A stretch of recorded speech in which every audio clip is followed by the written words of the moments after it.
আসসালামাইকুম। স্কুটের গ্যাসের খাপসা বানাচ্ছি, সাথে থাকুন, দেখুন। আপনারা থাকলে জানতে পারবেন, বানাইতে পারবেন। পেঁয়াজ দিয়ে পেঁয়াজ হালকা ভেজে লাল করে নিলাম। নেওয়ার পরে 2 চামচ বাহারাত দিলাম, 10 কেজি উটের গোশ,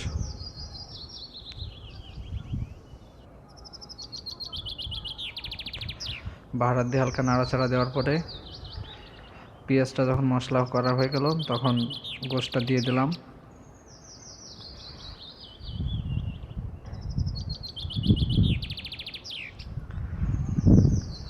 গোশটা দিয়ে হালকা নাড়াচাড়া দিয়ে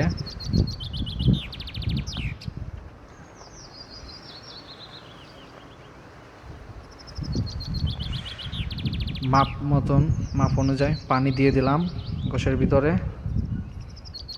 পানি দেওয়ার পর হালকা নাড়াচাড়া দিয়ে দিলাম।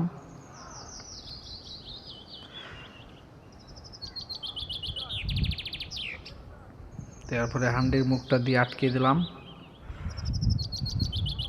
এভাবে যতক্ষণ না আওয়াজ দেবে 20 মিনিট থাকলো, থাকার পরে 20 মিনিট হয়ে যাওয়ার পরে আবার খুললাম। খোলার পরে দেখেন গোশটা সেদ্ধ হয়ে গেছে। সেদ্ধ হয়ে যাওয়ার পরে এখন এটার ভিতরে চাউল দেওয়া হবে।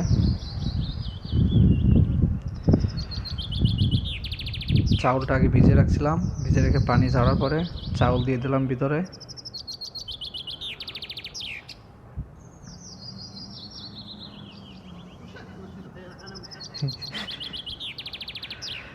চাউল দেওয়ার পরে আটকে দেওয়ার পরে 10 মিনিট রাখার পরে আবার খুললাম।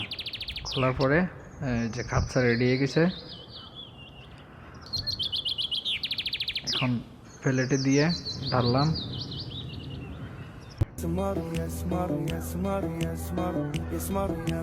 ঢালার পরে প্লেট দুইটা রেডি করে খাবার অর্ডার আছে, খাবার দিয়ে দিচ্ছি।